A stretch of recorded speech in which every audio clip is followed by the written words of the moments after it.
Hi, today I have a Story Connection post for you. A Story Connections post is a post that I share on my blog, on Patreon, or Substack that matches a picture that I found and an excerpt from one of my books. Today, the picture that we have, this one down here, is called um, Beauty in Search of Knowledge, and it was published by Sayre and Bennett. I found it on wikimedia.com, and it is in the public domain. The book that I am pairing with it is For Peace of Mind. The excerpt that I'm going to read to you ends on a bit of a cliffhanger, and it is from chapter 5 in this book. So, let me begin reading. At the Gardner house, the shock of the news concerning Wickham gradually wore off, and the awkwardness of the recently imposed safety precautions melted into a sort of routine. 1 week later, the entire household, save Mr. Gardner, who was at work, and Michael, who was too young, prepared for a gift-buying excursion. "John," said Mrs. Gardner, "we shall be ready to depart in half an hour." "Thank you, ma'am. I'll be ready," replied the burly footman. Half an hour later, true to her word, Mrs. Gardner had the entire party gathered at the front door ready to depart. "It will be a bit of a squeeze getting us all in the carriage," she said, "but we shan't catch a chill being so cozy together, now shall we?" She let Charlotte, Maria, Elizabeth, and Jane climb into the carriage first before handing in her 3 children and instructing them to sit on a lap or squish tighter.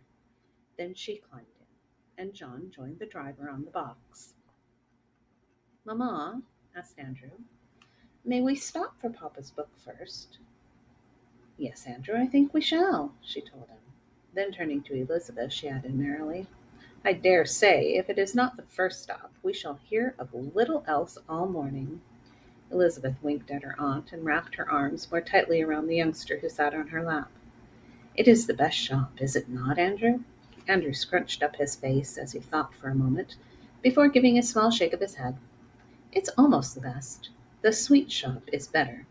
A smile split his face as the thought of the treats contained at the thought of the treats contained in that shop. Mrs. Gardner chuckled. "I know of a lovely tea shop with chocolate and scones just down the street from the bookseller's." "Oh, yes," said Jane.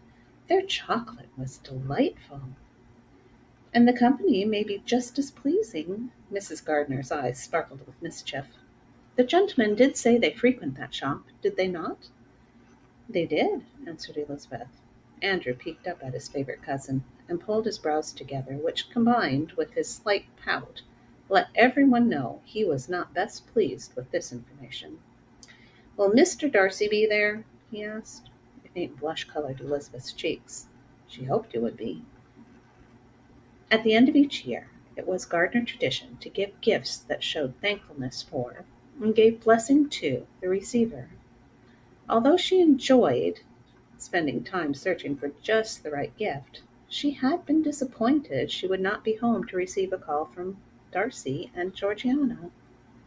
"Perhaps," she answered. Andrew's expression became more of a scowl. "Colonel Fitzwilliam, too?" Elizabeth nodded. Andrew's face relaxed somewhat, although he still did not look satisfied. "I like chocolate," he said. He worried his bottom lip for a moment as he thought before he sighed. "But I think I still prefer the sweet shop." The carriage groaned to a stop outside the bookseller's. John jumped down from the box and went into the store. A short while later he opened the carriage and handed the ladies and children down. Then, after a quick word with Mrs. Gardner, he took up his post at the front door, carefully watching each person who entered. Margaret, Amelia, and Andrew followed their mother first to the selection of books from which to choose a present for their father. After making their selection, they waited near the children's books while Mrs. Gardner picked up a few other books, carefully hiding them from Elizabeth's view, and paid for them. Elizabeth had already made her purchase and was wandering the shop, admiring the rows on rows of books. She stopped at a shelf of poetry books and paged through a few. Lizzie, said Andrew, tugging at her coat, it's time to go. Elizabeth took his hand and walked to the front of the store. Oh dear, she said. Is there a problem? Asked her aunt. I seem to have left my parcel back on the shelf by the poetry books. It will only take a moment to retrieve it. She turned back into the store as the rest of the group, save Andrew, who was still holding her hand, chatted on the walkway out front. Excuse me, sir. I left my parcel on the shelf, she said to a gentleman in a greatcoat and top hat who was perusing the same volume of poetry that she had previously been enjoying. Ah, Miss Elizabeth, said the man, turning to face her. It is a pleasure to see you again. Elizabeth gasped and jumped back, pushing Andrew behind her. Mr. Wickham, are you on leave from your regiment? She hoped her voice sounded steadier than she felt. You could say that, he said with a smirk. I am on a sort of mission, I guess. It would be a pity to keep you from your purpose, and my party is waiting for me, so I wish you a good day, Mr. Wickham. She gave a quick curtsy and began backing away from him.